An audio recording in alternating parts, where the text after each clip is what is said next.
le pays est secoué par une crise inédite avec à sa tête deux présidents.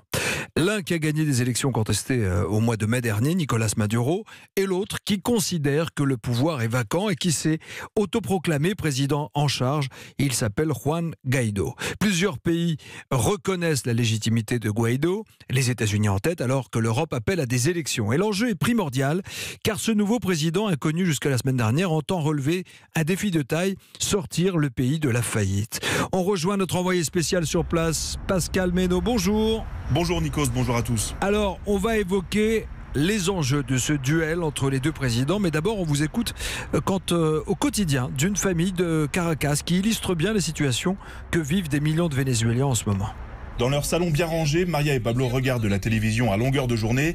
Ce couple travaille encore dans le secteur du tourisme, mais ils ont perdu 90% de leur salaire. Alors ils restent chez eux car ils ne peuvent plus s'offrir de sortie. Et lorsqu'ils veulent faire la vaisselle ou aller aux toilettes, c'est toujours le même rituel. Il faut utiliser des bidons d'eau. Dans ce quartier de la classe moyenne, cela fait 5 ans qu'il n'y a de l'eau qu'une seule fois par semaine. C'est le mercredi, alors on remplit toutes les bouteilles ce jour-là et on tient une semaine. Mais le pire pour ces parents d'une petite fille de 10 ans, c'est le prix exorbitant des aliments de base. Le kilo de pommes de terre, il n'y en a que 6, ça coûte 10 000 bolivars.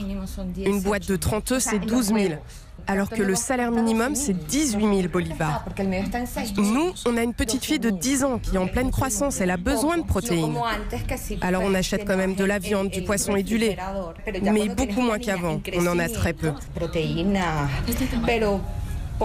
Et lorsqu'on leur demande s'ils envisagent de quitter un jour le pays, c'est Pablo qui répond, le cœur lourd. Oui, on va partir car notre fille va entrer au collège. On ne peut pas se permettre de rester ici. Et si Guaidó arrive au pouvoir, est-ce que vous restez? Je crois que non, car même s'il arrive au pouvoir, le pays mettra au moins 5 ans à se relever. On ne peut pas attendre, il s'agit de l'avenir de notre fille. Maria et Pablo prévoient donc de quitter le Venezuela, quoi qu'il arrive, cet été, pour rejoindre leur famille, déjà partie en Espagne. Voilà, on a écouté dans votre reportage très édifiant qu'on a une fois par semaine la possibilité de remplir des bidons avec de l'eau. Vous êtes à Caracas, Pascal Meynaud, on vient de l'entendre. Les Vénézuéliens semblent découragés. Ils n'y croient plus en fait.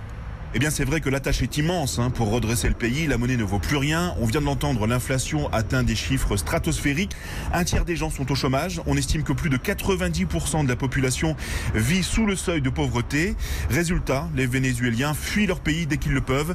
Chaque jour, ce sont environ 2000 personnes qui passent la frontière pour aller vivre en Colombie. Depuis 5 ans, ce sont ainsi plus de 3,5 millions de Vénézuéliens qui se sont réfugiés à l'étranger, soit un habitant sur 10. Voilà, c'est catastrophique comme situation. Mais est-ce que Juan Guaidó est vraiment l'homme de la situation pour le coup ?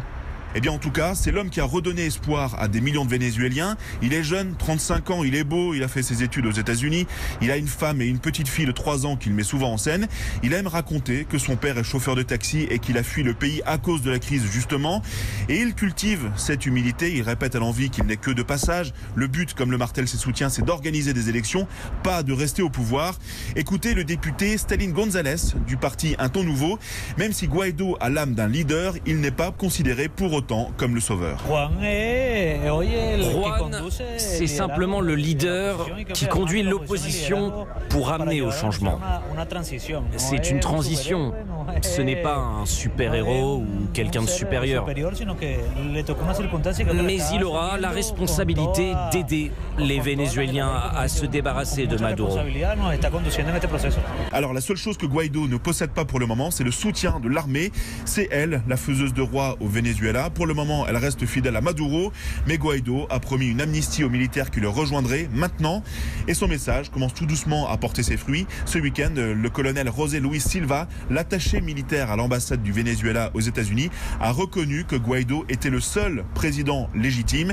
C'est l'un des plus hauts gradés du pays à avoir changé de camp. Et le dilemme des militaires, on en reparle avec Vincent Herouette à 8h12. Merci Pascal Meynaud, envoyé spécial à Caracas au Venezuela pour Europe 1. Europe 1 va plus loin, c'est tous les jours à 7h20.